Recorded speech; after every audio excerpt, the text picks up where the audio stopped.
Hey guys, it's Woody the Unexceptional Gamer, and this is a game of Demolition on, I think this is called Silo, it's the new map pack, and I'm using a silenced M16 here, and you'll notice that there are parts of this game that get a little bit campy, but you'll have to forgive me, I just cannot run and gun with an M16, it doesn't work that way. When I'm up close with that M16, I seem to lose every gunfight to the fully auto weapons, whether it be an SMG or an assault rifle, so you'll watch me play a conservative game, but really help my team win in Demolition anyway, just by taking on that Slayer role.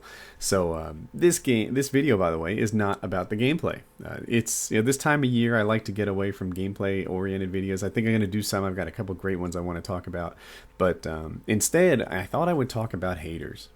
Anytime you're in a position sort of, out in front, anytime you're in a position where lots of people are looking at you, you're going to gather haters. You're going to gather people who say, I do it better, or I would have done it better.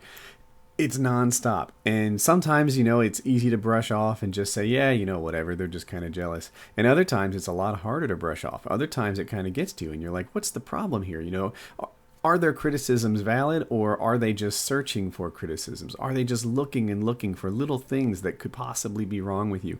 Have these guys devoted all their time to trying to find some sort of flaw in you that makes them feel better about themselves? It's a cop-out. It's a cop-out that they use so that they think, it's not a problem with me.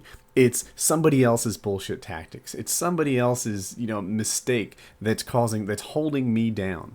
You think about that guy on the subway who has the facial tattoos saying that the man is holding him down.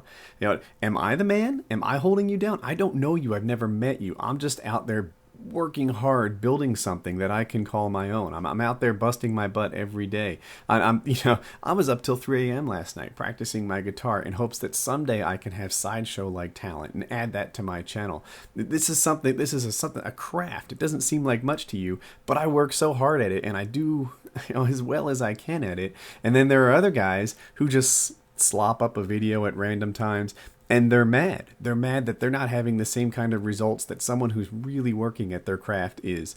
And I ran across this thing by Joe Rogan that I thought I would share with you guys. I hope that you like it. You know why I got into stand-up? I remember when I got into stand-up after I heard your album and that Voodoo Punani song and all that stuff. And I went home that day. See, you don't know this. I never told you this. I'm glad I'm talking about this. Because I listened to your album, and I had to leave early. I got out of there, and you couldn't understand. You got mad at me. You called me up and you go, you just left without saying bye? You just took off?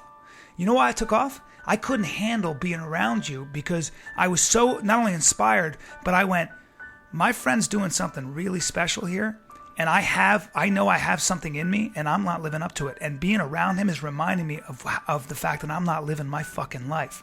And I remember you called me and you were mad, and I made up some excuse. I started telling you some excuse, and then I went, dude, I got to be honest with you. You fucked me up a little bit. I said that song and that your jokes were so awe-inspiring to me. And I went home and I started writing.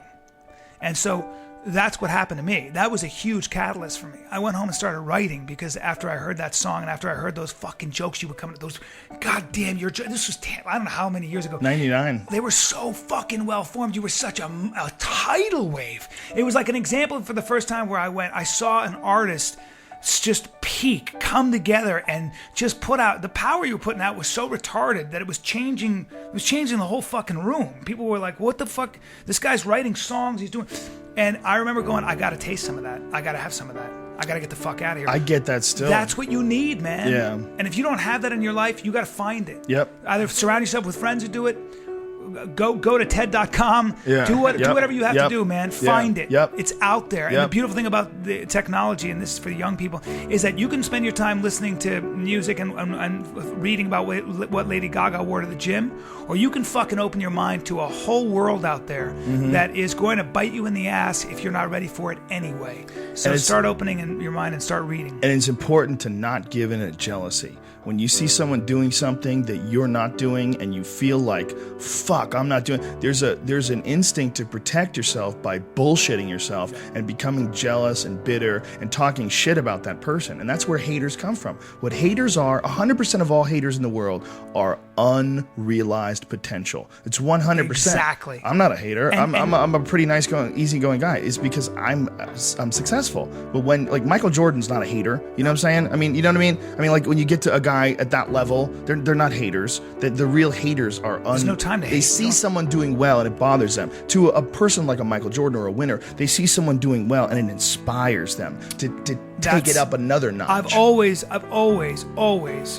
tried to look at things like that. When you see something great, and if it's a friend of yours or something, you have to use it as inspiration. It's supposed to inspire you.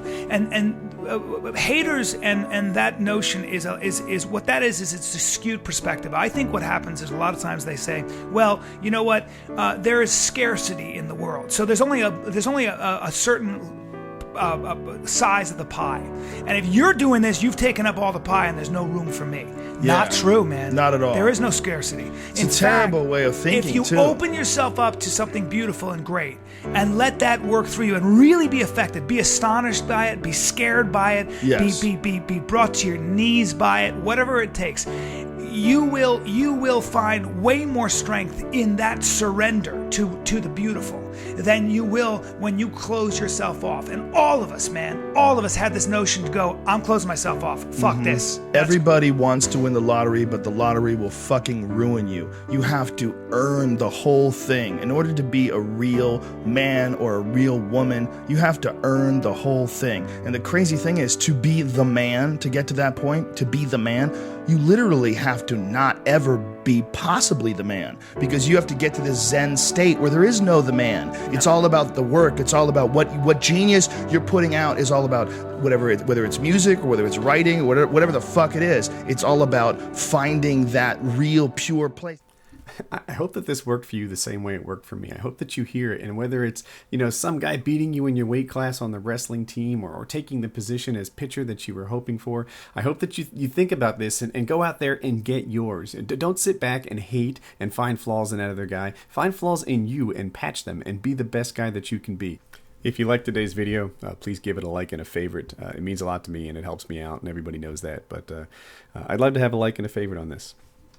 All right, and now 2 videos you may have missed. The top one is Mail Monday. There's a guy who has crazy bully problems, broken teeth, all kinds of insane stuff. There's a guy who has a new sibling who really needs to be straightened out because he's thinking about himself far too much. And then there's another guy who goes to college and he's still a virgin. And he's not sure if he should stick his dick in crazy, to use the term there, and I counsel him on that. The other video that you haven't seen yet is a Sabotage Livecom. It's something new I think I'm going to start trying. It's not hard to get Livecom games, so I thought that maybe I'd add that to my lineup a little bit. I'd love to get your feedback, watch it, let me know what you think, if you liked it, how I can be better, what I did right. So those are my 2 new videos. I hope that you guys check them out and have a good day.